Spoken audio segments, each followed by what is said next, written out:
Hi, welcome back to Kolsky Drones. So today we've got the JJRC Heron, or the X9. So I don't know if you've seen much about this. It's also made by a company called Seafly, and it was a Seafly Dream. Now the big difference is, when the Seafly Dream came out, well actually it came out a bit ago, but there's very few places sell it. It was $300 or £245. This is exactly the same model, but this one's £133, and I think it's well worth the money. So let's just have a look what you get in the box. I have had this out of the box previously. So in here, in the package, you get the drone, the clip for the controller,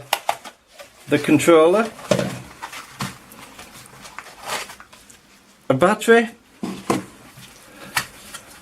battery charger, which is nice to see, a mains battery charger that plugs in.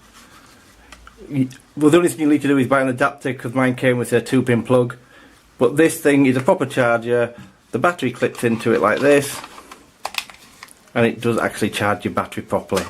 No USB, charges in about an hour and 20 minutes from flat, so it's fantastic. And it also comes with this quick start guide, which hasn't got much detail, not at all really, to be fair, but it does get you flying. But I'll show you on the app that this is already included in the app. So this is the drone. Let me just pop the battery into it. So as you can see, it's a Spark clone. It's almost identical, even the battery shape's the same. With one big difference from other toy grade drones, this actually has a 2-axis gimbal that works. So there you go, it's got a gimbal. It's only 2-axis, not 3. Like the Spark, it's a 2-axis gimbal. The SD card goes in the back, just like the Spark, and it's also got a USB port in the back. So the battery is 11.4 volt, 1000 milliamp, good for about 10 minutes. So it very Sparkish time as well, but this is a high volt battery. So as you can see, it's almost identical. It comes in black or white. I chose the black one. The white one looks exactly like the Spark, and it's got, as I said, the Seafly Dream. The only difference is the writing on here, and the controller is different on the Seafly. But as you can see, it's extremely nicely finished off, and it's got an optical flow sensor. So it has optical flow, a 2-axis gimbal, and it's full GPS, dual. So it's got GLONASS and GPS. Very, very nice finished off piece of kit.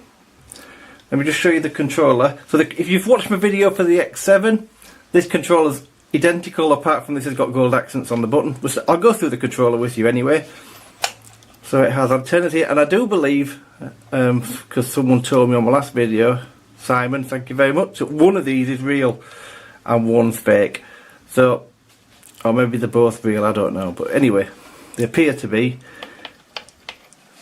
You can change the stick mode from 1 to 2, so again, turn it on, stick down, hold the camera button in, we'll put it into mode 1, stick down, hold the take off and land button, turn it on, put it back into mode 2. Only need to set it once you set it, it's always set. It's rechargeable from a micro USB slot on the top, so you don't need to worry about changing the batteries. And it's exactly the same controller. I like the feel of this. It feels, in your hand it feels very light and possibly a bit cheap. But the resolution's great on the sticks. So I like these controllers.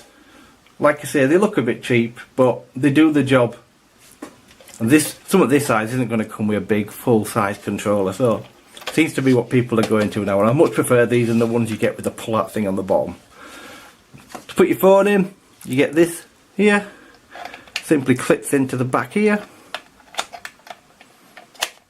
It would do if I could do it. Push it down, and your phone clips in there. And to release it, you press that button. So let's just power it up. Switch on the back, press it once and then hold it.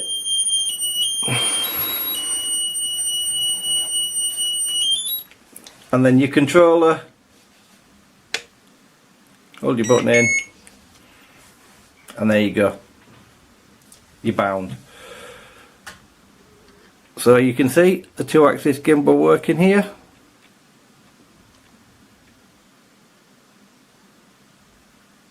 Very smooth actually. And obviously on the controller you have a wheel to control the gimbal. Should I? Haven't bound it. So it's really smooth as well. So the operation on the wheel is very smooth. It's not too fast, it's not crazy, and it is controllable-ish. So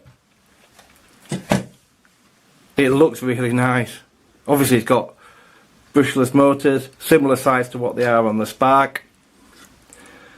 So let's just connect it up to the app so I can show you the app, and I'll run through some more features in the control. So the app it runs on is the Enjoy Fly app, which is the same app as the S7 but with a couple of differences. So let's just connect it to the app. Let's just find the... So if you can see on my phone, I hope this glare's not too much. Let me see if I can get that in so there's no glare. Can you see where it says drone and controller? I'm sorry if it's not fully sharp.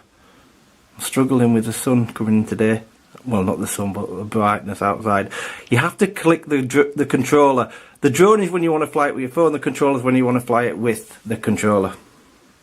So we're going to connected that. Internet unavailable. I should hope so. And then we're going to go into the Enjoy Fly app. I'm going to hit start flying. And there you go. It said it had got an SD card in. But as you can see, look, next to no lag. I hope you can see that. Let's get rid of that off the screen. I know I've got no SD card.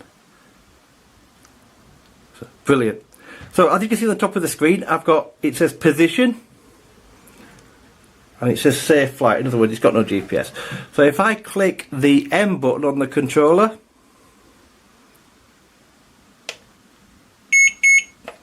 it's going to put that into altitude hold. So now it's got altitude hold mode, so you can fly it if you're in a no GPS area, or if you want to fly it indoors. Because remember, this has got a sensor underneath, so it's got an optical flow. And once again, and you're back in position.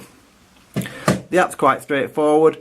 So on the bottom you've got your distance, your height, your speeds, vertical speed, horizontal speed. I'm not sure what that LP is actually. Up here you've got how many satellites you've got and the battery of the drone itself.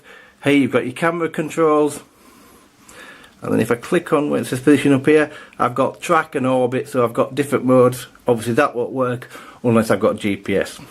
But as you can see, the picture is really clear, far better than it is on the X7. So the X7 picture, there's lag on it, but also it's nowhere near as sharp on my phone as this is. So this hasn't had a flight yet. I haven't flown it. What I have done is hovered it outside, and the gimbal works. The picture was stable. It was getting blown about a little bit in the wind, but the gimbal was holding. So we stand a good chance here of having maybe a winner. Now the camera is 1080p at 30 frames a second, but I'd imagine the cost will have been cut because this thing might not have a great bit rate. This isn't going to have the picture quality of a Spark, don't get me wrong, but if it can produce decent quality video that's stable for 133 quid, surely that's a winner in my book. And don't get me wrong, this thing looks amazing. It looks just like a Spark. And the other great thing is this weighs under 250. I think it comes in about 235, something like that. In fact, let me get my scales and I'll weigh it. Should be proved wrong. Let's just turn the scales on.